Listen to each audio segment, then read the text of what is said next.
السلام علیکم ورحمۃ اللہ وبرکاتہ۔ اسپریڈ ٹاکس کے معزز ناظرین، امریکی محکمہ دفاع پینٹاگون نے کہا کہ امریکی فوج کے افغانستان سے مکمل انخلاء کی مقرر تاریخ میں توسیع پر غور کیا جائے گا۔ پیر کے روز میڈیا سے بریفنگ کے دوران پینٹاگون کے ترجمان جان کربی نے کہا کہ صدر جو بائیڈن اور اتحادی ممالک سے مشاورت کے بعد 31 اگست کی ڈیڈ لائن میں توسیع پر غور کریں گے۔ خیال رہے کہ امریکہ اور دیگر غیر ملکی افواج کے افغانستان سے مکمل انخلاء کی تاریخ 31 اگست طے کی گئی تھی، تاہم کابل ایئرپورٹ پر موجود شہریوں کی بڑی تعداد کے پیش نظر انخلاء کی تاریخ میں توسیع کا عدنیہ دیا جا رہا ہے۔ دوسری جانب امریکی اسکائی نیوز سے بات کرتی ہوئی طالبان کے ترجمان سہیل شاہین نے واضح کیا کہ انخلاء کی مقررہ تاریخ میں توسیع نہیں کی جائے گی۔ ترجمان سہیل شاہین نے کہا کہ اگر امریکہ یا برطانیہ نے انخلاء کی تاریخ میں توسیع کی تو نتائج کا سامنا کرنا پڑے گا۔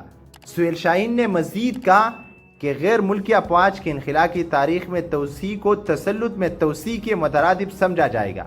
علاوہ ازیں پینٹاگون نے افغانستان سے شہریوں کی انخلاء کے حوالے سے بتایا کہ گزشتہ 24 گھنٹوں کے دوران کابل ایئرپورٹ سے 16,000 افراد کو نکالا گیا ہے۔ اے ایف پی کے مطابق پینٹاگون کے ترجمان جان کربی نے کہا کہ طالبان کے کابل پر قبضے کے بعد 14 اگست سے 37,000 افراد کو کابل ایئرپورٹ کے ذریعے افغانستان سے نکالا گیا ہے۔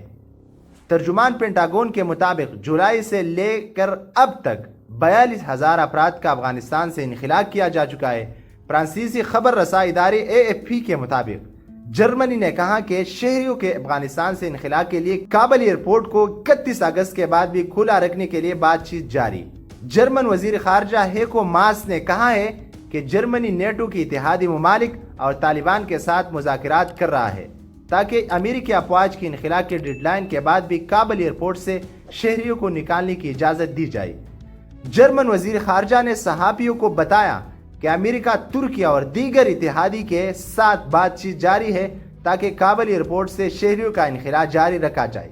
انہوں نے کہا کہ جرمنی اس معاملے پر طالبان سے بھی بات چیت کرے گا اور امریکی فوجیوں کا انخلاء مکمل ہونے کے بعد بھی شہریوں کو نکالنے کا عمل جاری رکھے گا۔ ناظرین گرامی، اگر آپ افغانستان کے حالات سے لحظہ بلحظہ اپنے آپ کو باخبر رکھنا چاہتے تو آپ ہمارے یوٹیوب چینل اسپریڈ ٹاکس کو سبسکرائب کرنا مت بھولیے۔ جزاکم اللہ خیر۔